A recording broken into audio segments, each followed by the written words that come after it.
Michael Ferro has been a longtime mentor and advisor to me. He's been someone I've looked up to who has supported my career at Google and since then at the CEC. He has been one of those people who's been a champion for me.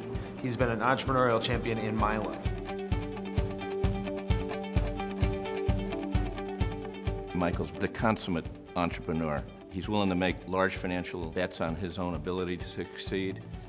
He doesn't view any obstacle as insurmountable. I often don't follow his stream of thinking, but what I do when we have a proposed venture, he'll lay out the business plan, he'll lay out his vision, and after he's lost me, I say, how much are you going to invest? And if he's twice what I'm going to invest, I say, count me in. I think of Michael as kind of a mad scientist. You hear people all the time when they meet him, they say, oh my God, he's crazy, you know, but crazy in the best possible way, that his mind is able to take these intellectual leaps. But a lot of people have ideas, but fewer people can take those ideas and make them a reality. Michael has done that repeatedly and in many different forms, and so I think he's really a role model for entrepreneurship in Chicago. He heard the story of what I was doing, and he basically said to me, forget this local event company that's powered by your technology. You can take this and build a global platform and do something bigger than I ever really kind of thought of myself as doing. And his enthusiasm was incredible.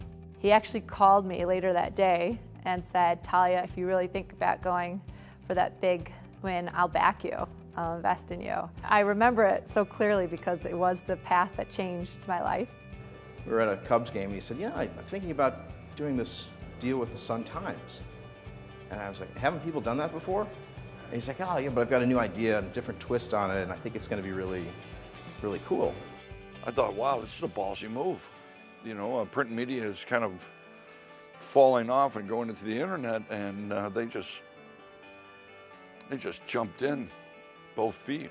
And as you can see, he's already turned the Sun-Times around.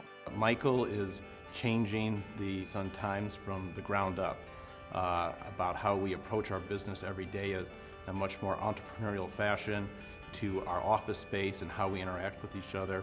He's really bringing essentially the entrepreneurial culture that a newspaper company really needs.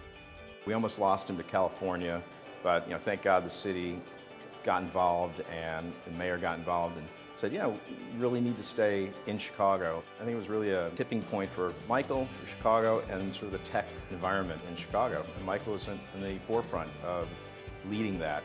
There is nobody else like him in the city of Chicago. There's nobody that has his hands in so many different industries and is doing so many big things all at the same time, with the ultimate goal of not just making money and being successful, which is important to him, but with making Chicago a better place. He's got a great wife that covers up his many faults, and he's a lot of fun to do business with. Don't ever doubt Michael. He's going to make it all work. He made us think that our potential was so much greater than what maybe we would have thought of ourselves, and that is what an entrepreneurial champion is.